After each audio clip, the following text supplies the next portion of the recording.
Welcome back to Spring, Year 2, days 26 through 28 of the Stardew Valley Min-Max and 100% Perfection Guide. We have the last 3 days of the month to tackle here, and our main goal is to prepare the farm for summer, which essentially just means planting parsnip seeds on the last day so that they will rot overnight, but keep the land hoed and watered for the first day of summer. We will also buy some starfruit seeds so we have those ready to plant on the first day, which of course will be our main crop to plant as it makes us the most money. But we will also consider planting some other summer crops just to have in stock for gifting and cooking recipes. Although soon, we really won't be needing many more gift items as we have almost maxed out friendship with everyone. We're just waiting on 12 more NPCs and 11 of them are at 6 hearts or above. And then there's Leo, who will be the most challenging. We have 4 hearts with him currently, but his birthday is in summer, which should significantly boost our progress. I'm aiming to be at max friendship with everyone no later than the end of summer. In fact, let's make it a goal to complete every perfection goal, except for cooking, of course, before the end of summer.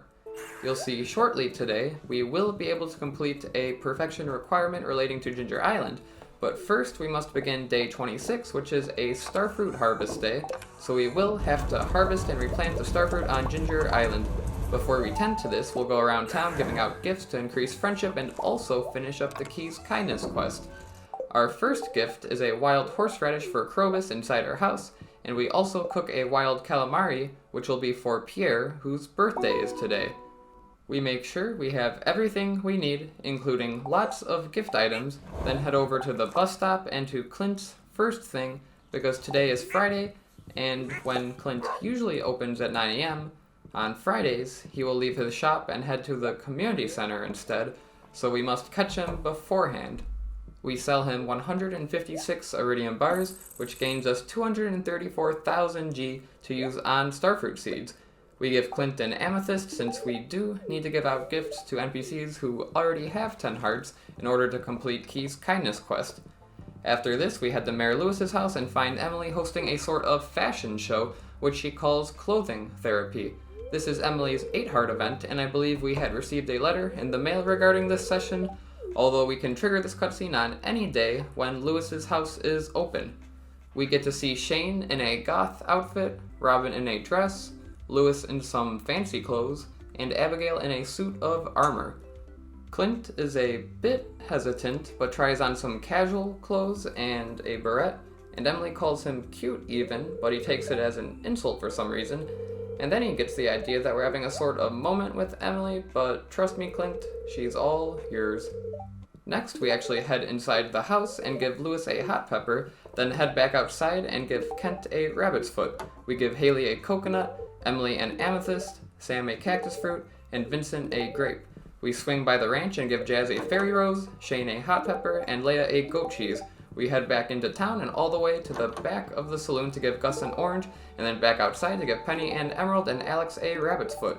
We give George a leek and Evelyn a fairy rose, and struggle to drop off the leeks for Evelyn's special orders quest, but finally she moves out of the way and we drop off the dozen leeks finishing that quest. Next, we will give Harvey a coffee, Abigail an amethyst, then enter Caroline's greenhouse, where we can find a tea bush that works similar to any that we would plant on the farm, and a tea leaf will be ready for harvest every day in the last week of a month. We gift this tea leaf to her because I thought she loved them, but turns out she only likes them. That's okay, we head over to Pierre and give him a fried calamari for his birthday, which is the only unique loved item by Pierre. Since the bottom left rhubarb field is ready for harvest, and we still have 2 days left of spring, we buy some parsnip and garlic seeds, which normally grow in 4 days, but with our bonuses will grow in just 2 days, so we can squeeze in one more harvest down there. I also buy some extra parsnip seeds, which we'll use to plant on the last day of spring to preserve the land for summer. We leave the store and make our way over to the carpenter shop, where I will purchase a shed upgrade.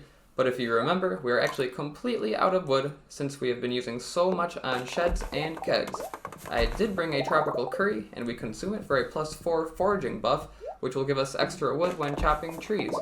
We chop all the trees above the shop and gain a bit over 400 wood, then head back inside the shop, but we first give Maru and Demetrius a strawberry, Sebastian a void egg, and Robin a goat cheese. Then we talk to her and purchase shed number 6, which will be used for more kegs or garden pots.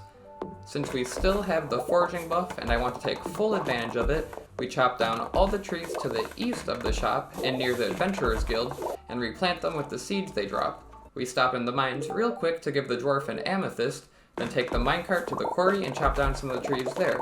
I try to chop down mainly the maple trees towards the top and leave the other trees I planted previously, which we will put cappers on eventually. I replant the trees, then warp over to the desert and continue our tree chopping journey there by chopping every tree, which puts us at a bit over a stack of wood now. We head inside Sandy's oasis and spend the rest of our money on 700 starfruit seeds, but leave 1000 G in case we need a ticket to Ginger Island later. We give Sandy a daffodil, which puts us at 49 out of 50 loved gifts for Keys Challenge. Our last one will be a gift for Leo either tonight at Ginger Island if there's time, or if not, then tomorrow. We finish foraging the desert and warp back to the farm and chop down the mahogany trees and replant those. We should be done tree chopping now, so I eat a spicy eel to get the speed bonus back. We head over to our starfruit garden pot shed, which is actually ready for a harvest as well as the island. Normally, these two harvests will not line up on the same day, since the island starfruit takes 8 days to grow and the ones in the shed take 12 days to grow. However, they are lined up so that they'll have a harvest on the same day every other shed cycle. We harvest and replant the starfruits in the shed, and unfortunately, we cannot use the optimal planting method of walking over the crops and replanting them at the same time, so we are stuck just hovering over the garden pots and trying to harvest and replant them at the same time that way. It is starting to get a bit late in the day, past 7 p.m., and I'm a bit worried we won't be able to make it to Ginger Island in time for the starfruit harvest, but hopefully we can make it work. We still have the bottom left rhubarb field to tend to, and we harvest and replant those using the usual method, although it is a bit trickier when we have to navigate around the middle tier sprinklers here that are so close together. We managed to finish this before 9 p.m. and then get our inventory situated before warping to the beach. We rush over to Willie's boat and buy a ticket to Ginger Island and head straight over to the island farm. We begin harvesting and replanting the starfruit right away, and I am pretty confident we'll have plenty of time, since I believe last time it took about 3 hours to complete a starfruit harvest here on the island. While we're here, we'll also collect the fruit tree, mangoes, and bananas, and then continue the harvest. You'll notice it is much easier to harvest efficiently here with the iridium sprinklers, since most of the time we're just walking in a straight line, but with the quality sprinklers we had to do it in a lot more zigzagging fashion, which is prone to more error. We finish the entire harvest by midnight, and I spend the remaining time in the day fishing in the pond, mainly since we need to catch trash for Linus' special order, but also because we can get some midnight carp, which are used in seafoam pudding, although I really don't see myself doing much more fishing in this run, but we gotta make use of the time somehow. We pass out and move on to spring day 27, which is a super luck day. We might take advantage of this by going to the volcano, but first there is something very important that spawned here on the island farm. That is an artifact spot. Here comes the moment of truth. Will it be a snake vertebrae to finish off our fossil collection? Nope, just another snake skull. But wait, what if we try that again? Usually artifact spots and what you get from them are predetermined, and even after restarting the day, you'll find the same artifact spots in the same place with the same drops from them. But I believe it's a bit more complex when it comes to the fossils at least.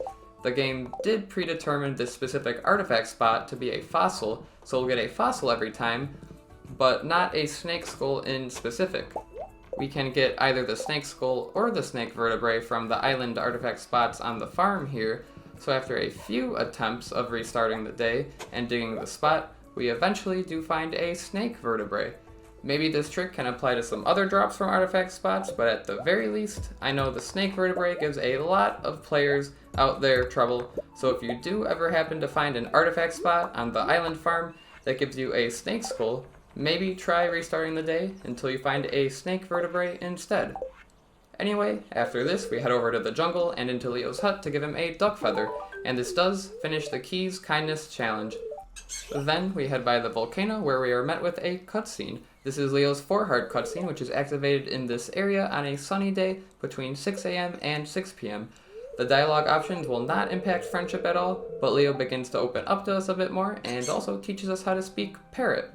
We head over to the dig site and mine the bone nodes and clay nodes there, then head to the island field office. We drop off the snake vertebrae, which is the last fossil to complete the entire collection here. We get a little cutscene with Professor Snail, and he teaches us how to craft an ostrich incubator. We also receive 3 golden walnuts and a mango sapling for completing the snake fossil. We also now have all 130 golden walnuts, which checks off that perfection goal off the list.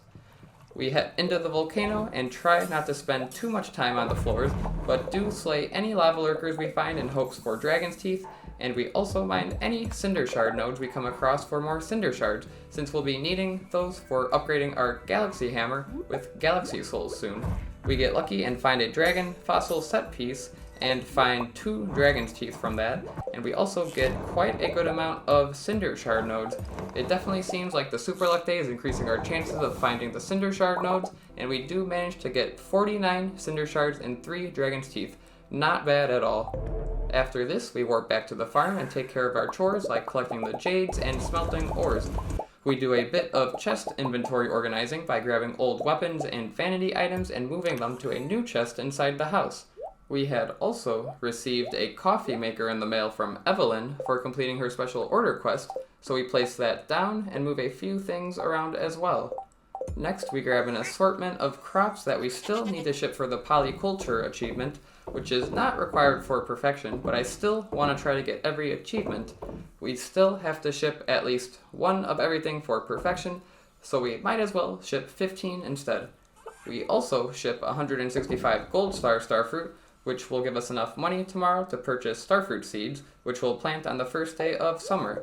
Next, we harvest the greenhouse and I grab some of the wheat to fill the 11 kegs we forgot to cycle last time, which should produce beer before the next cycle of starfruit wine is ready. We head over to the mines, but this time not to mine, but actually to fish. We head down to floor 100 where we can fish in lava, and the only fish we'll find here is the lava eel, but it has such a low hook rate that most of the time we'll find trash items. And this is actually a good thing right now, since we must catch 20 trash items to complete Linus' special orders quest. Also, note that Joja Cola does not actually count towards this total. After spending some time catching trash, we'll bring it over to the dumpster by the railroad, but first we are met with a cutscene. This is Sebastian's 10 heart cutscene, activated in the mountain area between 8 p.m. and midnight. Sebastian takes us on a joyride to the mountains to give us a view of the city. He'll ask us what we think, and all dialogue options will not impact friendship. Sebastian gives us a kiss, and then we're on our way to likely never interact with him again. We head up by the railroad and dump 19 pieces of trash only, since I forgot we had caught 1 yesterday on Ginger Island. That's okay, because we can actually fish in this pool outside the bathhouse, and we first received the necklace Abigail lost, then a painting, but on the 3rd, we get a trash item, which we donate to the dumpster, which finishes Linus' community cleanup special order. We warp back to the farm and cycle some machinery, then grab some more items to bring inside the house, including some paintings, which we place in one of the back rooms. In the final moments of the day, we harvest the fish pond row and green beans, get our inventory organized, then actually make it to bed for once.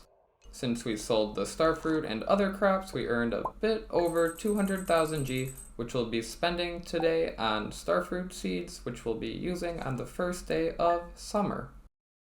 We move on to spring, day 28, the last day of the month. Today is Sunday, so we must watch the TV for the Queen of Sauce recipe, and we also find it's a bad luck day today. Since it is the last day of the month, we have quite a few harvests to tend to, and replant with parsnip seeds in preparation for summer. We begin at the bottom left field, where parsnips and garlic have grown, and replant them all with the parsnip seeds.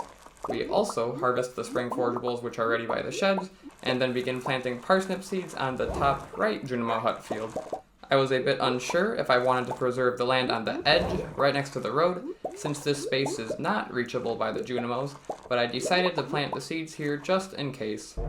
After this, we warp to the desert and trade some rubies for spicy eel and jades for staircases on Staircase Sunday. Then we forage the coconuts and cactus fruit and enter Sandy's oasis to spend all of our money on starfruit seeds.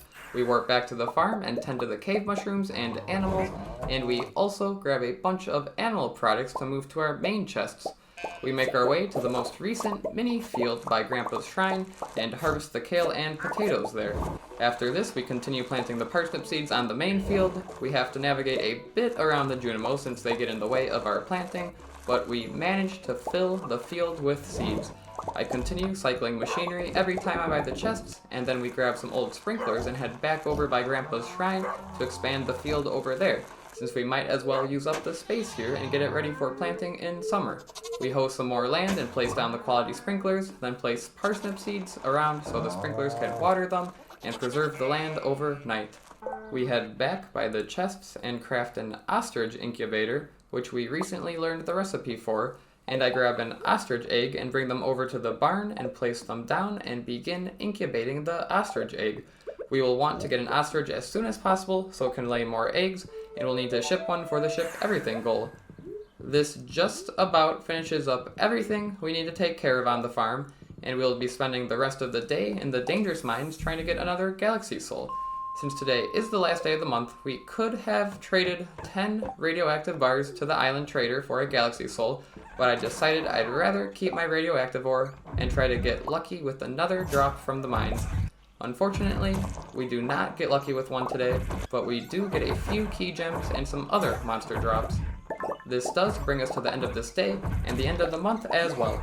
We are getting very close to perfection now, and I do believe we should be able to complete all goals except for the cook everything one by the end of summer, and then finally achieve 100% perfection with every cooking recipe on the final day of year 2. We have just a few more NPCs to max out friendship with, and we should be able to do this within a month, especially with Alex's and Leo's birthdays in summer, and we might try using some movie tickets on Harvey and Elliot. We have just 4 crafting recipes left to learn. 2 are from the walnut room, which is easy.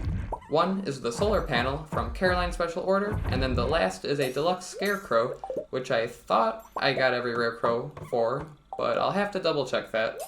Finally, we'll need 12 million G for the golden clock and obelisks, which equates to around 3,800 starfruit wine, which we should be able to obtain with our growing keg empire. If you are looking forward to future videos and what's to come, please consider subscribing so you can be sure to see the videos when they come out. And also, please consider leaving a comment with anything you'd like to say or anything you're looking forward to in the next month of this run. I do always appreciate every comment and what you do have to say. As always, thank you for watching, and goodbye.